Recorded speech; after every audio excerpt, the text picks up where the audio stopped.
She's single, only got $100,000. Can she retire? Literally just talked to this lady today. Great woman. And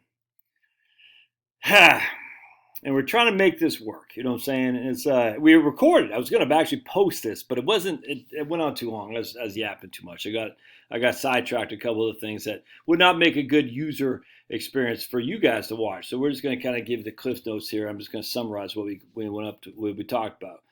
All right, so check this out. So we got Joan Pa. That's for PA. Joan in Pennsylvania. And you get Joe Pa. Remember him? Joe Paterno. Joan Pa in PA. All right, so here we are sitting here, and you know, she's a single woman. She's a divorcee. 2 grown kids. She got about $102,000 in investments, and her investments are basically in the Vanguard, half in the money market, half in the Vanguard Star Fund. That's it, man. That's all she's got. She has a ton of equity though. That's interesting, and she got a home equity line of credit about $75,000. All right, so she got a ton of equity. She's making pretty good money right now. She's making about $78,000 a year. And a job that's stressful, not a crappy little job, but you know, it's a stressful job. She's like, how much longer can she do it? You know, a couple of years, she's thinking. Her goal is to retire, most likely when she hits 65 years old. All right. Her income, she's going to get, her Social Security will be at her full retirement age about $2,000 a month. Now, she is a divorcee, was married more than 10 years and didn't get remarried. So the question is, what will her spousal benefit? But more than that, what will her survivor benefit be on her ex-spouse's Social Security? We don't know. So she'll go down to Social Security and get a gauge of that to see what her spousal benefit would be and ultimately her survivor benefit. We're not using that here. I think it might be actually more than hers, but I don't know. We don't know. So she's got to find that out. So she needs to get her marriage certificate, you know, truck on down to Social Security, get an appointment and say, hey, what would my benefit be if I file now versus what my spousal benefit be? Now, we don't want her to file till she's 67 anyway because she only has $100,000. But that's a big thing to know, especially when it comes to survivor benefit. It sounds like her ex-husband is in the best shape anyway. She's put some money into her 401k. She's putting 5%, and she get a 4% match. She's maximizing her HSA. Only living on $2,000 a month, but that doesn't include her property tax, homeowners insurance, health insurance, and it doesn't include her mortgage payment either that she's paying, so home equity line of credit. All right. And so pretty cut and dry here. Nothing fancy here. So the question is, can she retire? Well, the answer is obviously no, right? Look at that. She's going to run out of money, dude. And she's going to run out of money. Look, if we go to accounts, she'll run out of money right here when she's 67 years old. Why? Because if she retired at 65, she needs $76,000 a year from the portfolio because she's not on Social Security. And she, you know, 76, 52, 50. And she doesn't have that kind of money, so she'll run out of money, as you can see right here. Oh my goodness, she's never going to retire. With confidence, there you go. She had a book done. By the time she's 67 and Social Security kicks in, she's done. This is from her having liquid assets. You know, she'll still have some money, $27,000 a year from Social Security, but you know, her expenses, she feels she needs about $2,000 a month to live on, plus her housing costs, property tax, homeowners insurance, and maintenance, plus her debt, that's her home equity line of credit, plus she has some small life insurance, actually I'm not sure what that life insurance, her umbrella insurance, not sure we stopped that right there, so we want to add that back in, auto insurance. Hold on just a second, go down here to insurance, and why did I stop the auto insurance? That's weird. She did a good job getting her policy ends now, right there, blink.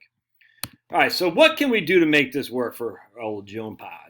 So what we did first and foremost is she wants to relocate to Central PA at some point. So we're going to have her relocating. We'll call it Central PA Relo. All right, Central PA. And she thinks about $300,000. All right, and hold on a second. We use property tax, 1%, Central PA. Annual insurance will say $1,500 schmackaroonies, and then annual maintenance will say $1,000, something like that. All right, and she'll basically we're going to buy the whole thing outright. Now we'll talk about other things here in just a second. All right, when she's on health care, she has Obamacare. I mean, if she's on her company's plan right now, then she'll go on Medicare, and Medicare costs her $500 a month. All right, so she needs about $2,000 a month for day-to-day living expenses. She's going to have about another $500 a month for Obamacare. I mean, that's just Medicare, excuse me. She does give some charitable giving, about $2,000 a year. I guess she's stopping that this year. And then she'd like to go on some vacations. All right, so we go to retirement, and we're going to see what that does. That do anything when she relocates? No, not really. So check this out. All right, so here, when she relocates, did I not have her relocating? Yeah, 2023. We want to change that over. Profile, goals, relocation right there. That should be her retire right there when she retires. Boink. There we go. All right, sweet. That's not going to change much. So let me show you what's going on here. So here we go to cash flows, summary, and so she's working. You know, she's putting some money away into her cash accounts. All right. So when the property is worth right now $600,000. When she sells it, there'll be like a 5% fee to close on the sale and whatnot. So she'll walk away with $587, but she still got to pay her home equity line of credit. So she'll have to pay that down. So $587 minus the $71,000, she'll walk away about $510. Plus she's going to buy another house, and that would be about $343 by that time. So when all is said and done, she'll have a new home and walk away with $167,000 of cash. And you go to accounts here, we'll see add additions to accounts, and we'll see this add right there, $128 when all is said and done. All right. So unfortunately, that's not enough to get the job done. So when her accounts, she'll have $128 in her cash account, plus she'll have her 401k about $25,000 and an IRA about $106. It's still not enough to get the job done. And you can see she's still going to run out of money right here at 83 years old. That's on a linear rate of return, by the way, and I'm giving her 4.7. If we look at a Monte Carlo scenario, on the other hand, it's going to be even worse. Right there, when she's about 80 years old, her median liquid net worth is zero. All right, so it's going to be tough to make this work, even though she sold and downsized. All right, so check this out. We're going to go to cash flows again. Now, again, even when she runs out of money, she'll have a house and have Social Security kicking in about a little bit more than $2,000 a month. Yeah, I mean, total outflow is about $50,000 a year or so. So $2,000 a month isn't going to get the job done. All right, so what we could do, we could always do reverse mortgage. In fact, it's crazy when we're going over this.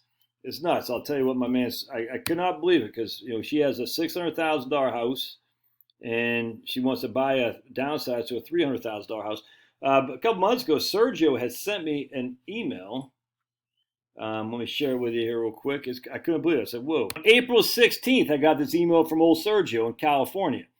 Josh, here's an example of how downsizing from a $600,000 home to a $300,000 home using the reverse for purchase can work. Couldn't believe it. It's like, this is exactly what Joan Pa. All right, so basically you net $564 from the sale of your home, because closing costs, whatnot. The $564 will be broken down where you have a down payment of $185 towards the purchase of your $300,000 home, and you do the reverse mortgage for purchase on the rest. So basically, in this case, Joan, if she's buying, and I'm not even going to model it, we don't need to, but in this case, Joan, I told her she should talk to me and Don Graves for sure.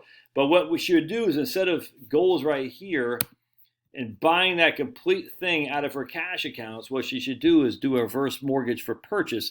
And Sergio would say about 185 you'd have to come up with, 185 divided by 300.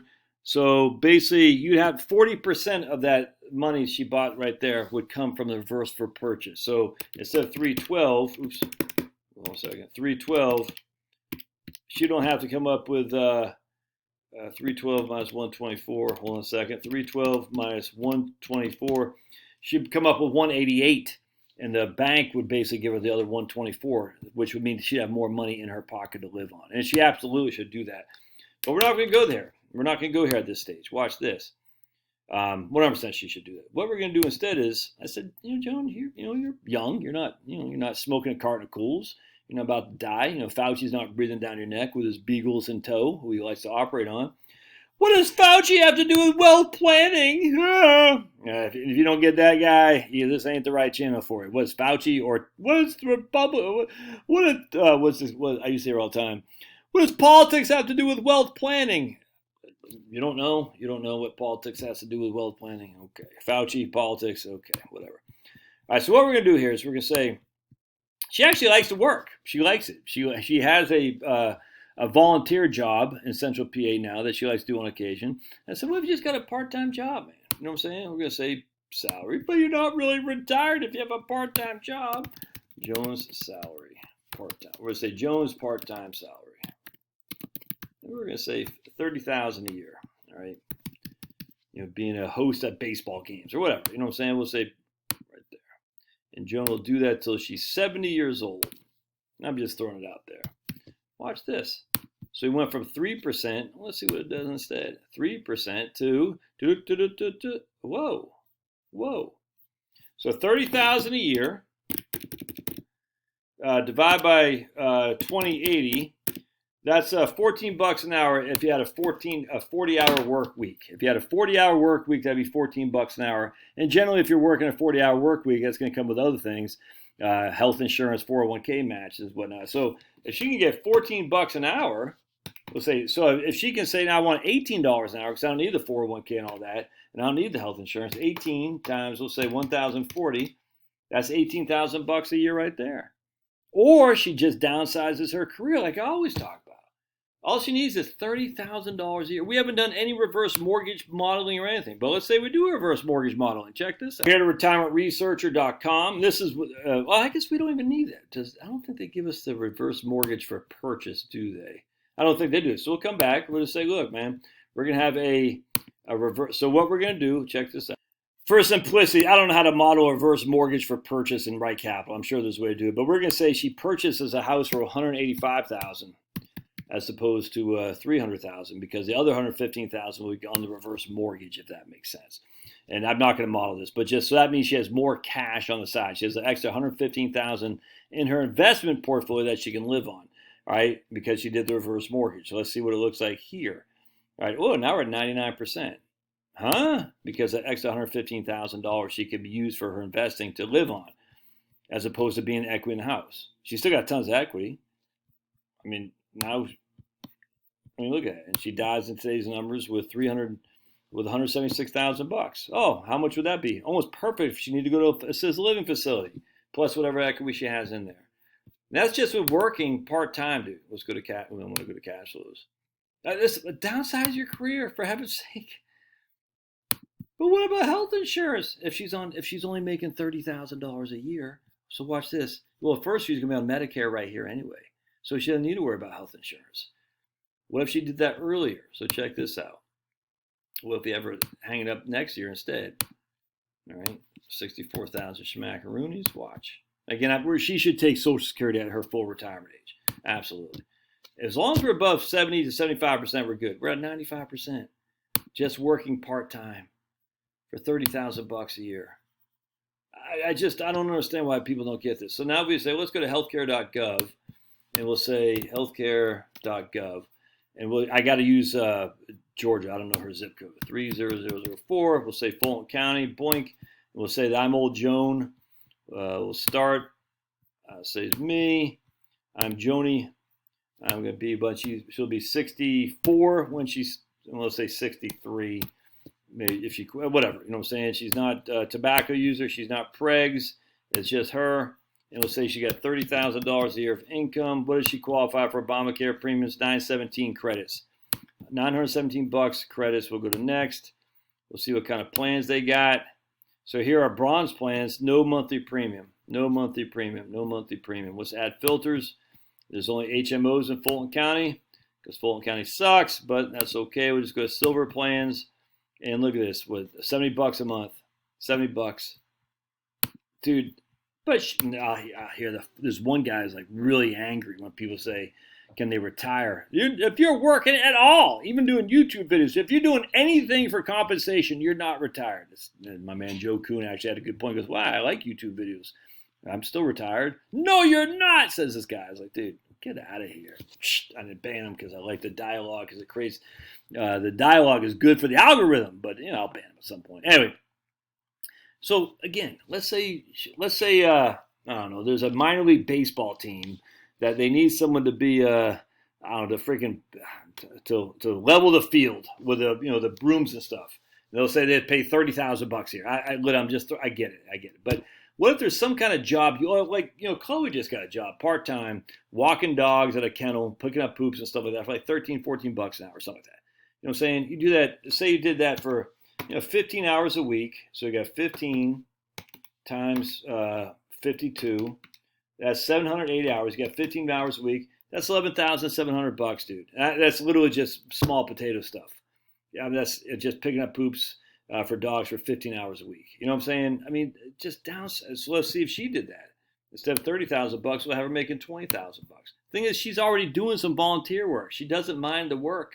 She just wants to say what she needs to downsize at some point. I mean, that's just a fact. Well, if you did it for $20,000, downsize her career, downsize her lifestyle, downsize, because she's in a house that's too big for her. That's where she raised her kiddos.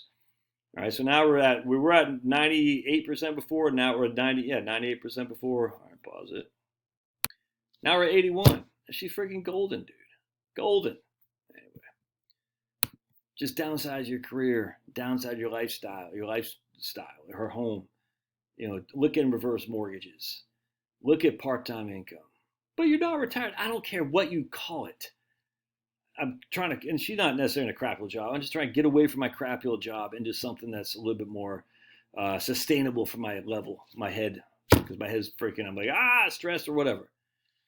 Love you. Again, I got to do this at the beginning of the videos. If these help you and you want to buy me a cup of coffee, the link will be in the show notes. I'll take it. Cup of decaf is always well appreciated.